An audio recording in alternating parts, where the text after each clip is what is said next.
In her lap, her arms were breath and the needed beat in the body when they wrapped round the boy. Balls of yarn stuck between his knees, or a dyed strand ensnaring the soft skin of his calves, making him want it to last forever. The music of her talking needles, the steady tug of her forefinger, a line lulling in sleep or teasing him into shared sing-song. The separate threads in procreative dance kept him expectant, learning about miracles, how things can grow,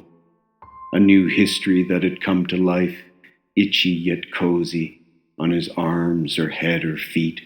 woven from her strong hands in the weak light of a flagstone fireplace off a gravel road, preparing hard for the harder winters.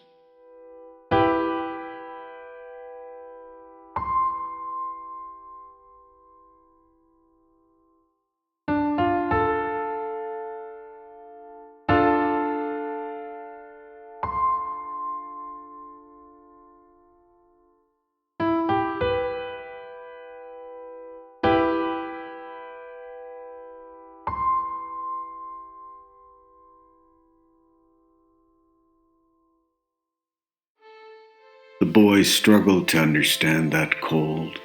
while he started to know much more. She got her stiff brushes from her father, self-made, Scottish in his determination to paint a place called home in so many Ontario landscapes, a log cabin planted by the cedars and pine, a workhorse in a Bruce County pasture,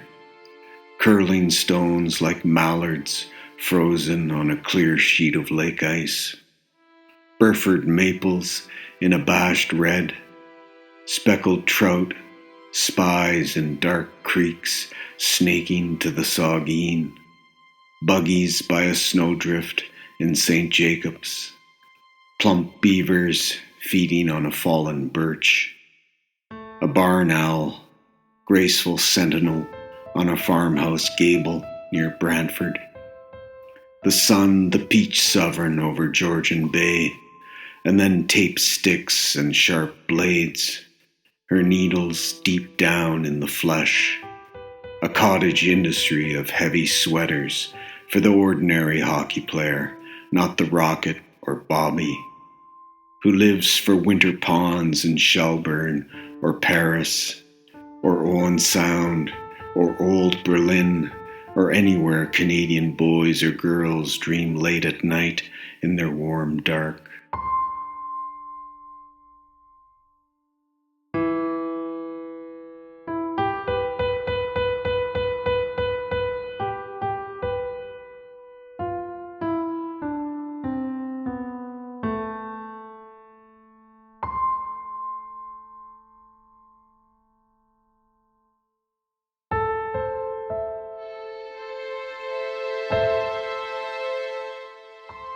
Then the days the boy was no longer a boy,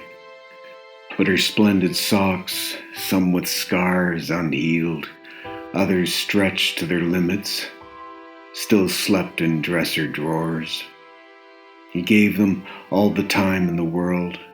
remembering the dog who was lucky enough to burrow into her Afghans to snore,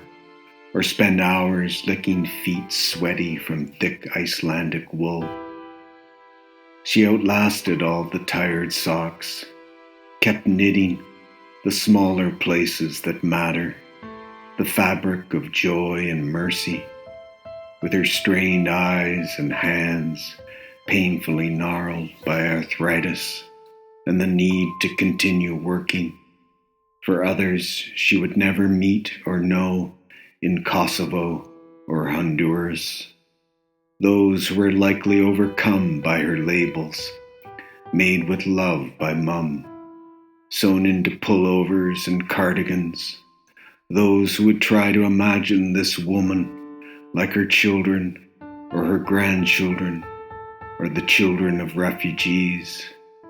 in the light, her by the fire, drawing out the cold.